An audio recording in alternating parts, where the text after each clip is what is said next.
الشعب المصري في هذا الزمن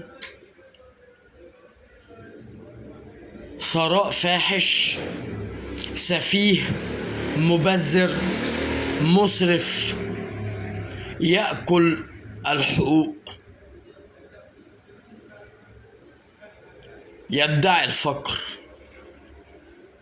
هيفتقر بإذن الله. من يدعي الفقر يفتقر، يصل إلى الفقر. جبان، ضعيف، ضمير ميت، أخلاق بلا أخلاق، دين بلا دين، مسلمين على ورق. الشعب المصري غني غناء فاحش، ثراء فاحش، ويأكل الحقوق ويدعي الفقر، وسفيه جدا، ومبذر ومسرف جدا.